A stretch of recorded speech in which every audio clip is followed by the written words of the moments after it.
Welcome to the reading of the chapter Training Literary and Spiritual by M.K. Gandhi, Part 2.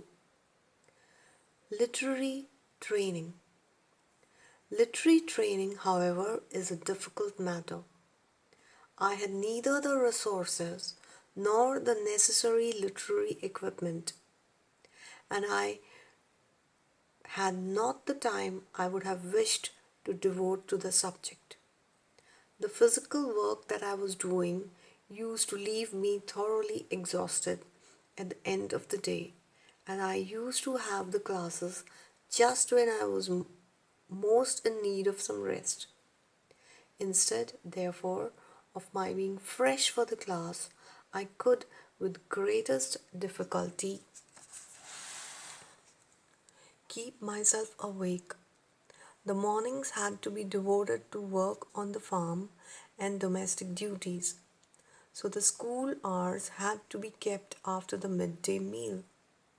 There was no other time suitable for the school. Mahatma Gandhi is teaching in South Africa in a school, and his task is to teach the boys languages. Morning time is for farm duties, domestic duties, and so the school starts after the midday meal.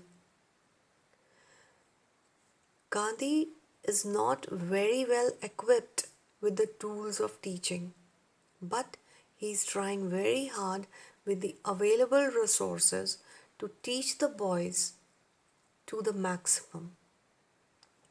We gave 3 periods at the most to literary training.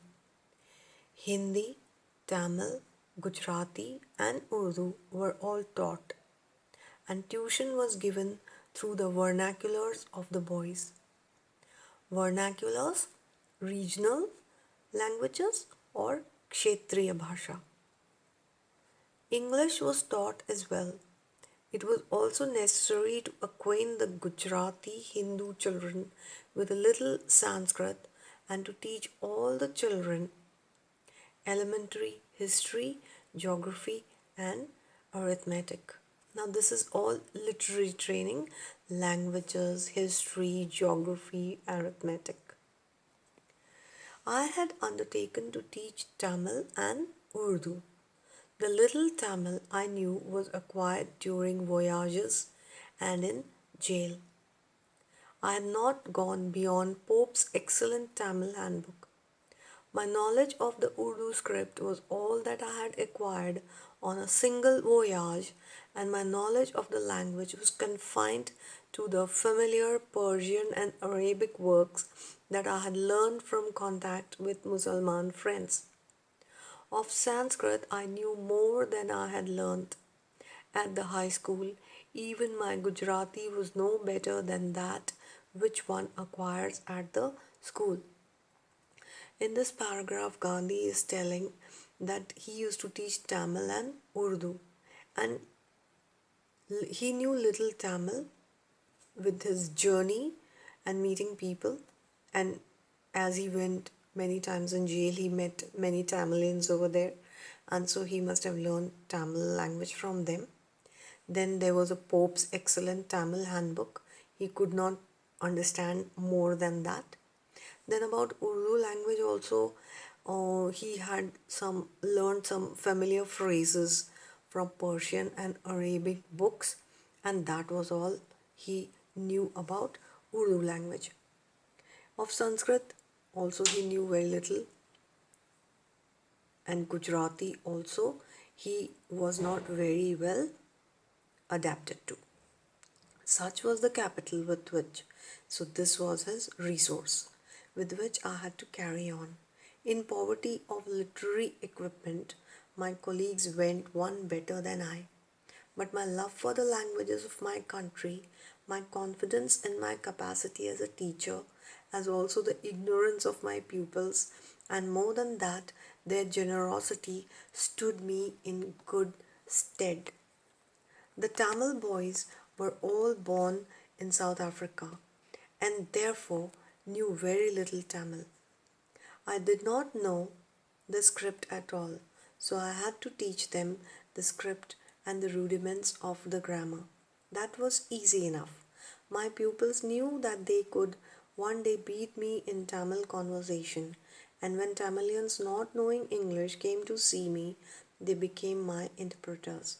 I went along merrily because I never attempted to disguise my ignorance from my pupils. In all respects, I showed myself to them exactly as I really was. Therefore, in spite of my colossal ignorance of the language, I never lost their love and respect. It was comparatively easier to teach the Mussalman boys Urdu. They knew the script. I had simply to stimulate in them an interest in reading and to improve their handwriting. Stimulate means to energize or to encourage. Colossal, huge. Ignorance, not having knowledge, or in Hindi you can say agyanta. So here we can see that um, in learning we teach, in teaching we learn. In this paragraph we come to learn Gandhi as a teacher. His honesty, his passion, his truthfulness, and his humility as a teacher. He shows his pupils exactly as he is.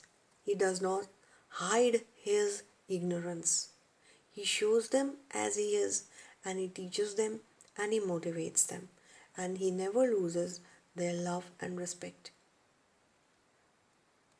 In the next reading, we will go further and find out more about Gandhi as a teacher when he gives literary and spiritual training. Have a good day. Thank you.